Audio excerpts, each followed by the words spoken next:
ಈಗಾಗಲೇ ಮಾಹಿತಿ ಇರುತ್ತೆ ಪ್ರತಿಯೊಬ್ಬರಿಗೂ ಸಹ. ಇದರಲ್ಲಿ ಯಾವ ರೀತಿ ಕಾಮಗಾರಿಗಳನ್ನ ಅನುಸರಿಸಬೇಕು, ಯಾವ್ಯಾವ ಕಾಮಗಾರಿಗಳನ್ನ ಕೈಗೆತ್ತಿಕೋಬೇಕು, ನಿಮ್ಗೆ ಎಷ್ಟು ಮಾನವ ದಿನಗಳನ್ನ ಕೊಡ್ತಾರೆ, ನಿಮ್ಗೆ ಕೂಲಿ ಹಣ ಎಷ್ಟು ಪಾವತಿ ಮಾಡಬೇಕು, ಅದೆಲ್ಲದಕ್ಕೂ ಸಹ ಹೊಸ ಆದೇಶ ಬರುತ್ತೆ.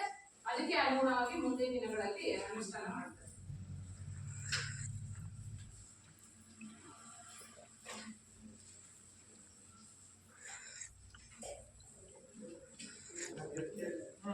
ನಿಮ್ಮ ಅಭಿಪ್ರಾಯದ ಬಗ್ಗೆ ಹೇಳಿ.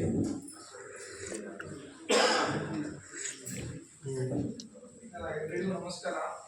ಈಗ 2025-26ನೇ ಸಾಲಿನಲ್ಲಿ ಏನು ಮಹಾತ್ಮ ಗಾಂಧಿ ರಾಷ್ಟ್ರೀಯ ಉದ್ಯೋಗ ಖಾತ್ರಿ ಯೋಜನೆ ಮತ್ತು 15ನೇ ಹಣಕಾಸು ಯೋಜನೆ ಅಡಿಯಲ್ಲಿ ಏನೇನು ಕಾಮಗಾರಿಕೆಗಳನ್ನು ಮಾಡಿದ್ವಿ, ಆ ಕಾಮಗಾರಿಕೆಗಳ 4 ದಿನಗಳ ಕಾಲ ಸವಿಸ್ತಾರವಾಗಿ ಒಂದು ಆಡಿಟ್ ಪ್ರಕ್ರಿಯೆಯನ್ನು ಮಾಡಿ ಯಶಸ್ವಿಯಾಗಿ ನಡೆಸಿಕೊಟ್ಟಿದ್ದಾರೆ.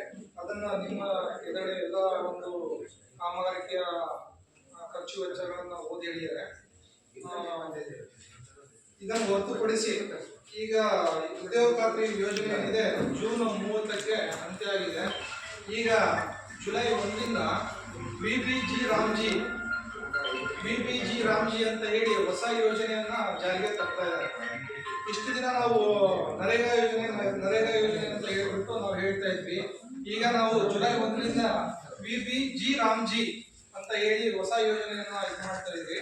ಅಂದ್ರೆ ಉದ್ಯೋಗ ಖಾತ್ರಿಯ ಒಂದು ಹೊಸ ಮುಖ ಏನಿದೆಯಲ್ಲ ಅದಕ್ಕೂ ಸ್ವಲ್ಪ ಕೆಲವೊಂದು ಮಾರ್ಪಾಡುಗಳನ್ನು ಮಾಡಿಬಿಟ್ಟು ಅದೇ ಯೋಜನೆಯನ್ನು ಮುಂದುವರ್ಸ್ಕೊಂಡು ಬರ್ತಾ ಇದ್ದಾರೆ. ಈಗ ಜುಲೈ 30ಕ್ಕೆ ನಾವು ಉದ್ಯೋಗ ಖಾತ್ರಿ ಕೊನೆ ಆದರೂ ಕೂಡ ಅದರ ಯೋಜನೆಯ ರೂಪುರೇಷೆ ಹೊಸ ಹೆಸರಿನಲ್ಲಿ ಹೊಸ ರೀತಿಯಲ್ಲಿ ಜುಲೈ 1ರಿಂದ ಜಾರಿಗೆ ಬರ್ತಾ ಇದೆ. ಉದ್ಯೋಗ ಖಾತ್ರಿ ಕಂಪ್ಲೀಟ್ ಆಗಿ ಕ್ಲೋಸ್ ಆಗಿದೆ ಅಂತ ಹೇಳಿಬಿಟ್ರೆ ನಿಮ್ಮ ಮುಂದಿನ ದಿನಗಳಲ್ಲಿ ಹೊಸ ಸ್ಕೀಮ್ ಅಲ್ಲಿ ಹೊಸ ರೂಪುರೇಷೆ ಬರ್ತಾ ಇದೆ. ಹಾಗಾಗ್ಬಿಟ್ಟು ಈಗ ಒಂದು ಹೊಸ ಗೈಡ್ಲೈನ್ ಮುಖಾಂತರ ಅದು ಏನೇನು ಕಾಮಗಾರಿಕೆಯನ್ನು ತಗೊಳ್ಬೇಕು ಮತ್ತು ಯಾವ ರೀತಿಯಾಗಿ ಅದನ್ನ ಕೂಲಿ ವೆಚ್ಚಗಳನ್ನೆಲ್ಲ ಯಾವ ರೀತಿಯಾಗಿ ನಿಗದಿಪಡಿಸ್ತಾರೆ ಅನ್ನುವಂಥದ್ದನ್ನೆಲ್ಲ ನಿಮಗೆ ಗೈಡ್ಲೈನ್ ಮುಖಾಂತರ ಬರುತ್ತೆ. ಈಗ ನಾವು ಈ ಮಹಾತ್ಮ ಗಾಂಧಿ ರಾಷ್ಟ್ರೀಯ ಉದ್ಯೋಗ ಖಾತ್ರಿ ಯೋಜನೆ ಬಗ್ಗೆ ನಾವು ಇಷ್ಟು ದಿನ ಸುಮಾರು 2005ರಲ್ಲಿ ಅದು ಯೋಜನೆ ಜಾರಿಗೆ ಬಂದಿರುವಂಥದ್ದು. ಸಾಮಾನ್ಯವಾಗಿ ಎಲ್ಲ ಪಂಚಾಯತಿಯಲ್ಲಿ 2007-8ರಿಂದ ಅದು ಕಾಮಗಾರಿಕೆಗಳನ್ನು ಅನುಷ್ಠಾನ ಮಾಡಿದ್ವಿ. 2007-8ರಿಂದ ಪ್ಲಸ್ 2026 ಜೂನ್ 30ರವರೆಗೂ ಕೂಡ ಅದು ಮಹಾತ್ಮ ಗಾಂಧಿ ರಾಷ್ಟ್ರೀಯ ಉದ್ಯೋಗ ಖಾತ್ರಿ ಯೋಜನೆ ಅಂತದ್ದು ಬಹಳ ಒಂದು ಯಶಸ್ವಿಯಾಗಿ ಕಾರ್ಯನಿರ್ವಹಣೆ ಮಾಡಿಕೊಟ್ಟಿದೆ. ಅಂದ್ರೆ ಅದರದೊಂದು ಆ ಯೋಜನೆಯ ಒಂದು ಪ್ರಗತಿಪರ ನೋಟವನ್ನು ಮೆಲುಕಾಕಿದಾಗ ಈ ಯೋಜನೆ ಏನು ನಮಗೆ ಕೆಲಸ ಇಲ್ಲ, ಮನೆಯಲ್ಲಿ ನಾವು ಸುಮ್ಮನೆ ಕೂತಿದ್ದೀವಿ ಅಂತ ಒಂದು ಅನ್ನೋ ಜನರಿಗೆಲ್ಲ ಕೂಲಿ ಕಾರ್ಮಿಕರಿಗೆ ಬಹಳಷ್ಟು ಉದ್ಯೋಗವನ್ನು ಕೊಟ್ಟಿದೆ. ಇದು ಕೇವಲ ನಮ್ದು ಜಿಲ್ಲೆಯಲ್ಲ ಅಥವಾ ನಮ್ಮ ತಾಲೂಕಿಂದಲ್ಲ, ಇಡೀ ದೇಶಕ್ಕೆ ಅನ್ನ ನೀಡಿರುವಂತಹ ಯೋಜನೆ. ಈ ಯೋಜನೆ ಏನಪ್ಪಾ ಅಂತ ಹೇಳಿದ್ರೆ ಇಡೀ ಪ್ರಪಂಚಕ್ಕೆ ಅತ್ಯಂತ ದೊಡ್ಡ ಯೋಜನೆ ಯಾವ್ದಾರು ಇತ್ತು ಅಂತ ಹೇಳಿದ್ರೆ ಈ ಮಹಾತ್ಮ ಗಾಂಧಿ ಉದ್ಯೋಗ ಖಾತ್ರಿ ಯೋಜನೆ ಇಡೀ ಒಂದು ಪ್ರಪಂಚಕ್ಕೆ ಅತ್ಯಂತ ದೊಡ್ಡ ಯೋಜನೆಯನ್ನ ಜಾರಿ ಮಾಡಿದ್ರು. ಇಲ್ಲಿ ಎಷ್ಟನೇ ಸಾಲದಲ್ಲಿ 2005ರಲ್ಲೇ ಜಾರಿ ಮಾಡಿರುವಂಥದ್ದು. ಅದು ಬಹಳ ಯಶಸ್ವಿಯಾಗಿ ಇಲ್ಲಿ ತನಕ ಕೂಡ ನಡ್ಕೊಂಡು ಬಂದಿದೆ. ಈ ಯೋಜನೆಯಲ್ಲಿ ನಮಗೆ ಎಷ್ಟೆಲ್ಲ ಉಪಯೋಗ ಇದೆ ಅಂತ ಹೇಳಿದ್ರೆ ಆಕ್ಚುಲಿ ಈ ಯೋಜನೆ ಎಲ್ಲಾ ಯೋಜನೆಗಳ ಒಂದು ಮಾತ್ರ ಯೋಜನೆ ಮಾಡೋ ಅಷ್ಟಕ್ಕೆ ಒಂದು ಬಲವಾಗಿ ನಿಂತಿರುವಂತ ಯೋಜನೆ. ಈಗ ಯಾವ ಕೂಲಿ ಕಾರ್ಮಿಕರಿಗೆ ಕೆಲಸ ಇಲ್ಲ ಆ ಕೂಲಿ ಕಾರ್ಮಿಕರಿಗೆ ಕೆಲಸ ಕೊಡುವಂತದ್ದು ಯೋಜನೆ ಆಗಿತ್ತು. ಅಷ್ಟೇ ಅಲ್ಲದೆ ರೈತಾಪಿ ವರ್ಗದವರಿಗೆ ನಮಗೆ ತೋಟ ಏನಾದ್ರು ಮಾಡಬೇಕು ಅಂತ ಹೇಳಿದ್ರೆ ಅಡಿಕೆ ತೋಟ ಎಷ್ಟೋ ಸಾವಿರಾರು ಎಕರೆ ಅಡಿಕೆ ತೋಟಗಳನ್ನು ಮಾಡಿದ್ವಿ. ಕೇವಲ ಕರ್ನಾಟಕದಲ್ಲ, ಟೋಟಲಿ ನಾವು ಭಾರತದಂತ ಹೇಳ್ತಾರಂತ ಯೋಜನೆ. ಎಲ್ಲಾ ಕಡೆನೂ ಕೂಡ ರೈತರಿಗೆ ಅಂದ್ರೆ ಹಣ್ಣು ಹಂಪಲು ನೆಡುವಂಥದ್ದು ಏನಾದ್ರು ಮಾಡುವಂಥದ್ದು ಕೂಡ ಹಾರ್ಟಿಕಲ್ಚರ್ ಮುಖಾಂತರ ಮಾಡುವಂಥದ್ದು ಕೂಡ ಉದ್ಯೋಗ ಖಾತ್ರಿ ಆಗ್ತಾ ಇತ್ತು. ಅರಣ್ಯೀಕರಣಗಳೆಲ್ಲ ಆಗ್ತಾ ಇತ್ತು. ಅದೇ ರೀತಿಯಾಗಿ ರೈತರಿಗೆ ನಮಗೆ ಕೃಷಿ ಹೊಂಡ ಏನಾದ್ರು ತೋಡಬೇಕು ಅಂತ ಹೇಳಿದ್ರೆ ಅದು ಕೂಡ ಕಾಮಗಾರಿಕೆಗಳನ್ನು ಆಗ್ತಾ ಇತ್ತು. ಎಲ್ಲದಕ್ಕಿಂತ ಹೆಚ್ಚಾಗಿ ಪರ್ಮನೆಂಟ್ ನಮ್ಮ ಸಿಸಿ ರೋಡ್ಗಳನ್ನ ಆಕ್ಚುಲಿ ಈ ಯೋಜನೆಗಳಲ್ಲಿ ಸಾಕಷ್ಟು ಸಿಸಿ ರೋಡ್ಗಳನ್ನ ಮಾಡಿದೀವಿ. ತೀರ್ಥಹಳ್ಳಿ ತಾಲೂಕಲ್ಲಿ ಸಾಕಷ್ಟು ಆಗಿದ್ದಾವೆ. ಸಿಸಿ ರೋಡ್ಗಳು ಇರ್ಬೋದು, ಬಾಕ್ಷಂಡಿ ಇರ್ಬೋದು, ಮತ್ತೆ ಕುಡಿಯುವ ನೀರಿನ ಬಾವಿಗಳು.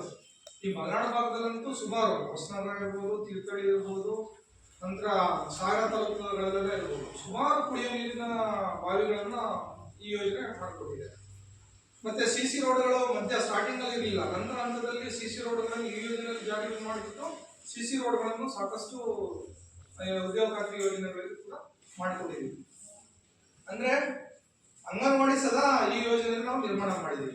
ಎಷ್ಟೋ ಅಂಗನವಾಡಿಗಳು ಈ ಶಾಶ್ವತ ಕಟ್ಟಡಗಳ ನಿರ್ಮಾಣ ಕೂಡ ಇದಾಗಿದೆ. ಕೇವಲ ಅಂಗನವಾಡಿ ಅಲ್ಲ, ಕಾಂಪೌಂಡ್ ನಿರ್ಮಾಣ ಇರ್ಬೋದು, ಕೊನೆಗೆ ನಾವು ಘನತ್ಯಾಜ್ಯ ವಿಲೇವಾರಿ ಘಟಕವನ್ನು ಕೂಡ ಉದ್ಯೋಗ ಖಾತ್ರಿ ಯೋಜನೆಯಲ್ಲಿ ನಾವು ನಿರ್ಮಾಣ ಮಾಡಿದ್ವಿ. ಯಾಕೆ ಇಷ್ಟೆಲ್ಲ ಹೇಳ್ತಾ ಇದ್ದೀವಿ ಅಂತ ಹೇಳಿದ್ರೆ, ಈ ಯೋಜನೆಯಿಂದ ನಮ್ಗೆ ಏನೇನು ಉಪಯೋಗ ಆಗಿದೆ, ಈ ಯೋಜನೆ ಮಹತ್ವ ಏನು, ನಮಗೆ ಎಷ್ಟು ಸಹಕಾರ ಕೊಟ್ಟಿದೆ ಈ ಯೋಜನೆ, ಜನಸಾಮಾನ್ಯರಿಗೆ ಎಷ್ಟು ಅನುಕೂಲ ಆಗಿದೆ ಅನ್ನುವಂಥದ್ದನ್ನ ಈಗ ಜೂನ್ 30ಕ್ಕೆ ಎಂಡ್ ಆಗ್ತಾ ಇದೆ. ನಾವು ಈ ಯೋಜನೆ ವಿದಾಯ ಹೇಳ್ತಾ ಇರೋದ್ರಿಂದ ಈ ಯೋಜನೆಯಿಂದ ನಾವು ಏನೇ ಉಪಯೋಗ ಪಡ್ಕೊಂಡಿದೀವಿ ಅನ್ನುವಂಥ ಉದ್ದೇಶದಿಂದ ಇಷ್ಟೆಲ್ಲ ನಾನು ಉಪಯೋಗ ಆಗಿರುವಂತ ಅಂಶಗಳನ್ನು ನಿಮಗೆ ಹೇಳ್ತಾ ಇದ್ದೀನಿ. ಈಗ ಸೇಮ್ ಏನಿದೆ ಅಲ್ಲ, ಈಗ ಗೈಡ್ಲೈನ್ ಉದ್ಯೋಗ ಖಾತ್ರಿ ಇದ್ದಿರುವಂತ ಗೈಡ್ಲೈನ್ ಕೂಡ ಈಗ ಕಂಟಿನ್ಯೂಟಿ ಆಗಿದೆ. ಅದರಲ್ಲಿ ಈಗ ಉದ್ಯೋಗ ಖಾತ್ರಿ ಯೋಜನೆಯಲ್ಲಿ ನಮಗೆ 100 ದಿನ ಮಾನವ ದಿನಗಳನ್ನು ಕೊಡ್ತಾ ಇದ್ರು. ಒಂದು ಜಾಬ್ ಕಾರ್ಡಿಗೆ 100 ದಿನ ಕೆಲಸ ಮಾಡಬಹುದು. ಇದ್ರಲ್ಲಿ ಎಕ್ಸ್ಟೆಂಡ್ ಆಗಿ 125 ದಿನ ಮಾಡ್ತಾ ಇದೆ. 125 ದಿನ ಎಕ್ಸ್ಟೆಂಡ್ ಮಾಡ್ತಾ ಇದೆ. ನಿಮಗೆ ಈ ಯೋಜನೆಯಿಂದ ಇದು ಸಾಕಷ್ಟು ಲಾಭಗಳಿದೆ. ಈಗ VBG ರಾಮ್ಜಿ ಅಂತ ಏನ್ ಹೇಳ್ತಾ ಇದ್ದ, ಇವತ್ತಿಂದ ನಿನ್ನೆಯಿಂದ ಏನ್ ಜಾರಿ ಆಗಿದೆಯಲ್ಲ, ಆ ಯೋಜನೆಯಲ್ಲಿ ನಿಮಗೆ 125 ದಿನ ಒಂದು ಜಾಬ್ ಕಾರ್ಡಿಗೆ 125 ದಿನ ಉದ್ಯೋಗವನ್ನು ಕೊಡುವಂಥದ್ದು ಮಾಡ್ತಾ ಇದ್ದಾರೆ. ಮತ್ತೆ ಇನ್ನೊಂದು ಏನ್ ಉಪಯೋಗ ಆಗ್ತಾ ಇದೆ ಅಂತ ಹೇಳಿದ್ರೆ, ಈಗ ರೈತರು ಕಾರ್ಮಿಕರಿಗೆ ಆ ಉದ್ಯೋಗ ಖಾತ್ರಿ ಯೋಜನೆಯಲ್ಲಿ ಏನಿತ್ತು, ರೈತರು ಕಾರ್ಮಿಕರು ಯಾವಾಗ ಬೇಕಾದ್ರೂ ಕೆಲಸ ಮಾಡಬಹುದು ಅಂತ ಇತ್ತು. ಆದ್ರೆ ಈಗ ಕೃಷಿ ಕಾರ್ಮಿಕರಿಗೆ ಮಳೆ ಬರ್ತಾ ಇದೆ. ಈಗ ಮಳೆ ಮಾಡೋ ಟೈಮಲ್ಲಿ ರೈತಾಪಿ ಜನರಿಗೆ ಅನುಕೂಲ ಇರಬೇಕು ಆ ಒಂದು ಉದ್ದೇಶಕ್ಕೆ ಈ ಮಳೆ ಬಿಡುವಂತ ಸಂದರ್ಭದಲ್ಲಿ ಪಾಸ್ ಟೈಮ್ ಅಂತ ಹೇಳಿ ಮಾಡಿದ್ದಾರೆ. ಅಂದ್ರೆ ಆ 100 ದಿನಗಳು 90 ದಿನಗಳು ಏನು ಇರಲ್ಲ, 60 ದಿನ ಆ ಟೈಮಲ್ಲಿ ಬಿತ್ತನೆ ಕೆಲಸ ಇರ್ಬೋದು, ನಟ್ಟಿ ಕೆಲಸ ಇರ್ಬೋದು, ಆ ಒಂದು ಉದ್ದೇಶದಿಂದ ಆ ಟೈಮಲ್ಲಿ ಏನು ಕೆಲಸ ಮಾಡೋಂಗೆ ಇರಲ್ಲ. ಆದ್ರೆ ಆ ಒಂದು ಭೌತಿಕ ಪರಿಸರಕ್ಕೆ ಅನುಗುಣವಾಗಿ ಅಥವಾ ಕೃಷಿ ಚಟುವಟಿಕೆ ಅನುಗುಣವಾಗಿ ಆ 60 ದಿನಗಳನ್ನು ನಾವು ಬಳಕೆ ಮಾಡ್ಕೋಬಹುದು. ಈಗ ನಾವು ಮಳೆಗಾಲದಲ್ಲಿ ಕೆಲವೊಬ್ರು ಮಾಡ್ತೀವಿ ಅಂತಾರೆ, ಕೆಲವೊಬ್ರು ಮಾಡಲ್ಲ ಅಂತಾರೆ. ಅದು ಆದೇಶದಲ್ಲಿ 60 ದಿನಗಳನ್ನ ಇಲ್ಲಿನ ಸ್ಥಳೀಯ ಮಟ್ಟದಲ್ಲಿ ಯಾವ ರೀತಿಯಾಗಿ 60 ದಿನಗಳ ರಜಾ ದಿನಗಳನ್ನು ಯಾವ ರೀತಿಯಾಗಿ ಬಳಸ್ಕೋಬೇಕು ಅನ್ನುವಂಥದ್ದು ಗೈಡ್ಲೈನ್ ಬಂದಿದೆ. ಅದನ್ನ ಯಾವ ರೀತಿ ನಾವು ಹೇಳ್ತೀವಿ. ಮತ್ತೆ ಇನ್ನು ಮಹತ್ವದ್ದು ಏನು ಅಂತ ಹೇಳಿದ್ರೆ, ಅವಾಗಲೆಲ್ಲ 90% ಸೆಂಟ್ರಲ್ ಗವರ್ಮೆಂಟ್ ಇಂದ ಬರ್ತಾ ಇದ್ರು, 10% ರಾಜ್ಯ ಸರ್ಕಾರದಿಂದ ಬರ್ತಾ ಇತ್ತು. ಈಗ 60-40 ಮಾಡಿದ್ದಾರೆ. ಅಂದ್ರೆ ಸೆಂಟ್ರಲ್ ಗವರ್ಮೆಂಟ್ 60% ಅಲ್ಲ, 40% ನಾವು ರಾಜ್ಯ ಸರ್ಕಾರದವರು ಬರ್ಸ್ಕೋಬೇಕು ಅಂತ ಇದೆ.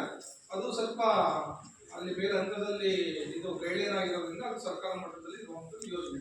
ಈ ಸ್ಥಳೀಯ ಮಟ್ಟದಲ್ಲಿ ಮುಖ್ಯವಾಗಿ ನಿಮಗೆ 125 ದಿನ ಮಾನವ ದಿನಗಳು ಈ ಯೋಜನೆಯಿಂದ ಜಾಸ್ತಿ ಆಗಿದೆ. ಮತ್ತೆ 382 ರೂಪಾಯಿ ಈ ಯೋಜನೆಗೆ ಕೂಲಿ ನಿಗದಿಪಡಿಸುವಂತ ಸಾಧ್ಯತೆಗಳಿದಾವೆ. ಆರ್ಡರ್ ಬಂದಿಲ್ಲ, ಆರ್ಡರ್ ಬರ್ಬೋದು. 382 ರೂಪಾಯಿ ಕೂಲಿ ನಿಗದಿಪಡಿಸಬಹುದು ಅಂತ ಹೇಳ್ತಾ ಇದ್ದಾರೆ. ಇಷ್ಟು ಬರ್ಬೋದು. 12 ರೂಪಾಯಿ ಜಾಸ್ತಿ ಆಗುತ್ತೆ. ಏನಾಗಿದೆ ಅಂತ ಹೇಳಿದ್ರೆ, ಇದು ಸ್ಟೇಟ್ ವೈಸ್ ಇಂದ ಸ್ಟೇಟ್ ವೈಸ್ ಚೇಂಜ್ ಇರುತ್ತೆ. ಈಗ ನೀವು 382 ರೂಪಾಯಿ ನಮಗೆ ಕಡಿಮೆ ಆಯಿತು, ಬರೀ 12 ರೂಪಾಯಿ ಜಾಸ್ತಿ ಆಯಿತು ಅಂತ ಹೇಳ್ತಾ ಇದ್ದೀವಿ. ಅದೇ ನೀವು ಉತ್ತರ ಪ್ರದೇಶ, ಬಿಹಾರಿಗೆಲ್ಲ ಹೋದ್ರೆ ಅಲ್ಲಿ 300 ರೂಪಾಯಿ ಮಾತ್ರ ಕೂಲಿ ಇರುತ್ತೆ. ಅಂದ್ರೆ ಇಲ್ಲಿನ ಮಾನವ ಸೂಚ್ಯಂಕ ಏನಿದೆ, ಇಲ್ಲಿಂದ ಎಷ್ಟು ಮಾನವ ಅಭಿವೃದ್ಧಿ ಸೂಚ್ಯಂಕ ಎಲ್ಲ ನೋಡ್ಬಿಟ್ಟು, ಇಲ್ಲಿನ ಒಂದು ಭೌತಿಕ ಆರ್ಥಿಕ ಪರಿಸ್ಥಿತಿಯನ್ನು ನೋಡ್ಬಿಟ್ಟು ಅಲ್ಲಿ ಸೆಂಟ್ರಲ್ ಗವರ್ಮೆಂಟ್ ಇಂದ ಕೇಂದ್ರ ಸಾಂಖ್ಯಿಕ ಇಲಾಖೆಯಿಂದ ನಿಗದಿಪಡಿಸುವಂತ ವೇತನ ಅದು. ಇಲ್ಲಿ ನಮ್ಮ ಸ್ಟೇಟಿಗೆ 382 ರೂಪಾಯಿ ನಿಗದಿಯಾಗಿರುವಂತದ್ದು ವೇತನ. ಅಂದ್ರೆ ನೀವು ಹೇಳಿದ ಒಂದು 12 ರೂಪಾಯಿ ಜಾಸ್ತಿ ಆಗಿದೆ. ಹಂಗೆ ಪ್ರತಿ ವರ್ಷನೂ ಕೂಡ ಜಾಸ್ತಿ ಆಗ್ತಾನೆ ಇರುತ್ತೆ. ಈಗ ಉದ್ಯೋಗ ಖಾತ್ರಿ ಯೋಜನೆಗೂ ಮತ್ತೆ VB ರಾಮ್ಜಿ ಯೋಜನೆಗೂ ಯಾವುದೇ ರೀತಿಯಾದಂತ ಜಾಸ್ತಿ ಡಿಫ್ರೆನ್ಸ್ ಇದೆ, ಏನಿರೋದಿಲ್ಲ. ಏನ್ ಹೇಳಿದ್ನಲ್ಲ, ಒಂದು ಉದ್ಯೋಗ ಖಾತ್ರಿಗಳನ್ನು 25 ದಿನ ರೈಸ್ ಮಾಡಿದ್ದಾರೆ. ಒಂದು 60 ದಿನ ಕೃಷಿ ಕಾರ್ಮಿಕರು ಕೆಲಸ ಮಾಡ್ಕೊಳ್ಳೋಕೆ ಒಂದು 60 ದಿನ ರಜಾ ಅಂತ ಹೇಳ್ಕೊಟ್ಟಿದ್ದಾರೆ. ಮತ್ತೆ ಈಗ ಒಂದು ಸರ್ವಾಂಗೀಣ ಅಭಿವೃದ್ಧಿ ಮಾಡಕ್ಕೆ ಈ ಯೋಜನೆಯನ್ನು ಜಾರಿ ತಂದಿದ್ದಾರೆ. ಅಂದ್ರೆ ಒಂದು ಯೋಜನೆ ಲಿಂಕ್ ಮಾಡಿಬಿಟ್ಟು ಇನ್ನೊಂದು ಯೋಜನೆಗೆ ಲಿಂಕ್ ಮಾಡಿಬಿಟ್ಟು ಒಟ್ಟಾರೆಯಾಗಿ ಇಡೀ ಗ್ರಾಮ ಅಭಿವೃದ್ಧಿ ಆಗುವಂತ ಒಂದು ಉದ್ದೇಶ ಇಟ್ಕೊಂಡ್ಬಿಟ್ಟು ಆ ಒಂದು ವಿಕಸಿತ ಭಾರತ ಅಂತ ಹೇಳ್ಬಿಟ್ಟು ಒಂದು 2047ರಲ್ಲಿ ವಿಕಸಿತ ಭಾರತ ಯೋಜನೆ ಅಂತ ಹೇಳಿ ಒಂದು ದೊಡ್ಡ ಮಟ್ಟದ ಯೋಜನೆ ಇದೆ. ಆ ಯೋಜನೆಯನ್ನ ಸಾಧಿಸಬೇಕಾದ್ರೆ ಈ VB ರಾಮ್ಜಿ ಯೋಜನೆಯನ್ನು ಕೂಡ ಅದಕ್ಕೆ ಸಾಥ್ ಕೊಡಬೇಕಾಗಿದೆ. ಹಾಗಾಗ್ಬಿಟ್ಟು ಆ ಗೈಡ್ಲೈನ್ ನಿಟ್ಟಿನಲ್ಲಿ ಇದೊಂದು